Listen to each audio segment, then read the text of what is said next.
Now, the deal between the U.S. and Iran has been described as President Trump as performance-based, with Tehran benefiting only if it complies with its commitments. So what exactly is in the agreement? But the memorandum calls for an end to all conflicts linked to the war, including the fighting in Lebanon. Tehran has warned that any continued Israeli military operations in Lebanon would amount to a violation of the agreement and would prompt a response. But the deal also requires Iran not to develop, acquire, or possess a nuclear weapon. In return, the U.S. would begin lifting restrictions on Iran's economy, including ending its blockade within 30 days and unfreezing Iranian assets. And at the same time, the agreement commits a $300 billion fund for the reconstruction and economic development of the country that Washington is not required to contribute. It also seeks to safeguard one of the world's most important shipping routes. It guarantees a safe passage through the Strait of Hormuz, with transit fees waived for 2 months. Iran says it retains sovereignty over the waterway and reserves the right to begin charging vessels once that period expires. Both sides will now enter a 60-day negotiating phase aimed at reaching a final agreement, though the timeline can be extended if Washington and Tehran agree more time is needed. All right, for more, we are joined by Prof David, who's a professor of international relations at Johns Hopkins University. Thank you so much for joining us, Professor. So Mr. Trump stresses that this is only an MOU, not a final deal. But based on terms that have been released so far, do you see a stronger agreement on the table than Obama's 2015 Iran nuclear deal? No, I don't.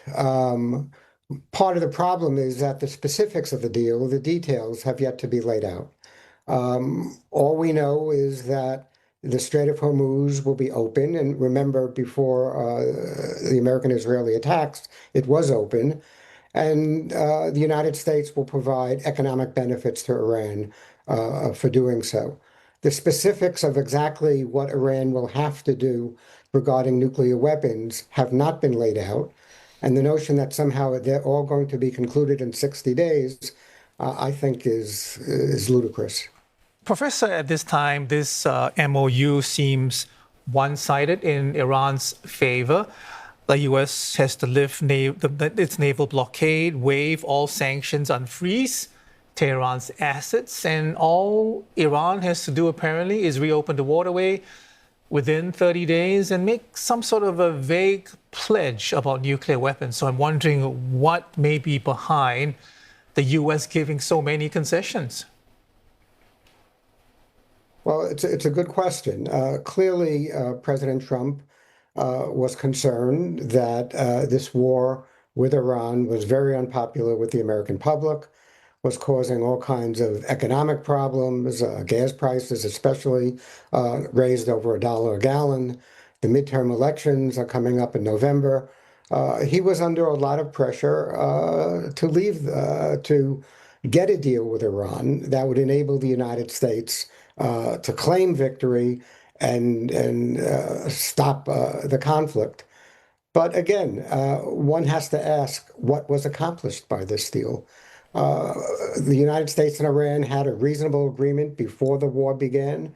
Then the war occurred. 3,000 people were killed, billions of dollars of damage. What did this fighting accomplish? The Trump administration has not given us a persuasive answer to this question. And Professor David, the biggest question, for many Asian countries feeling the energy squeeze is this: when exactly is the Strait going to reopen? And will there be fees charged? On paper, that should be no later than, mid-July or so. But some reports are talking about Article 13 on Iran's frozen funds as a potential issue. And there's also that 60-day period, for toll-free transit in the waterway. But that suggests it could change because it leaves the door open to more fees in the future. Some thoughts on that, perhaps, Professor?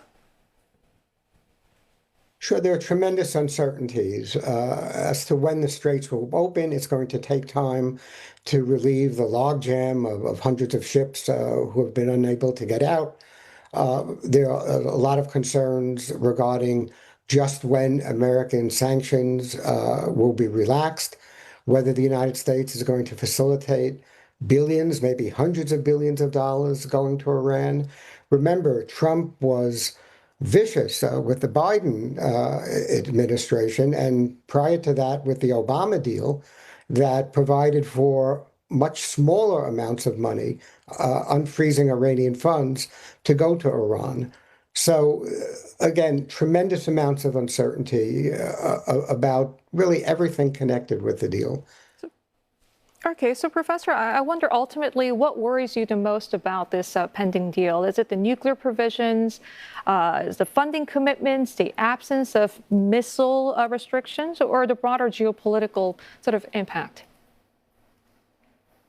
Well, what worries me is that if you look at the objectives of going to war with Iran that was stated up front by President Trump and others, none have been met. I mean, President Trump called for regime change, and that clearly did not happen. Iran was supposed to not present an offensive threat to the region by having its missile force destroyed. That did not happen. There was supposed to be an agreement that Iran would no longer support its proxies, Hamas, Hezbollah, the Houthis.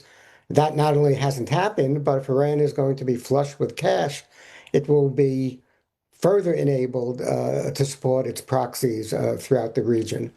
Iran comes out of this agreement, in my view, much stronger simply by surviving, and America much weaker by giving in.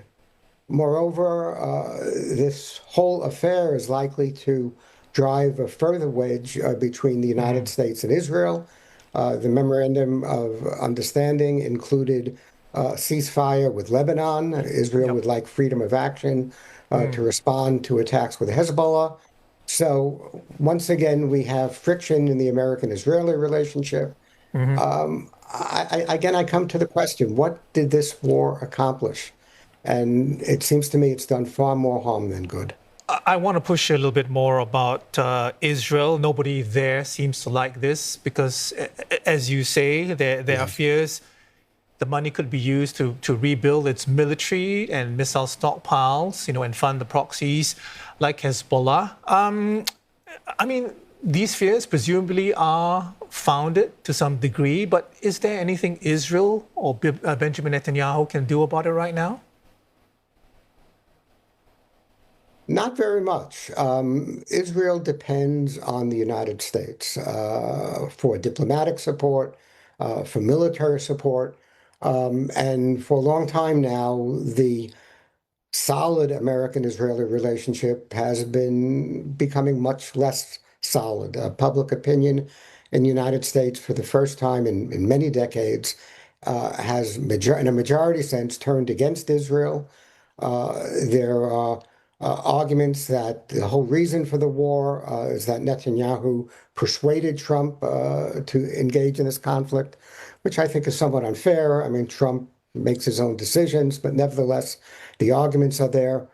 But again, Israel faces an existential threat from Iran. Iran's leadership has consistently called for the destruction of the state of Israel, and its pursuit of nuclear weapons would give it the capability to do what it threatens. So Israel wanted out of this conflict an Iran that had, in their view, a different government with the nuclear program really put in mothballs. Neither of that has happened. Again, as I mentioned before, the support for the proxies, the continuation of the missile threat is all there. And now on top of it, Bibi Netanyahu and Trump are apparently at odds with one another. Not a good outcome for Israel at all. Understood. Professor, we leave it there. We thank you so much for your time this morning. Prof David is Professor of International Relations at Johns Hopkins University.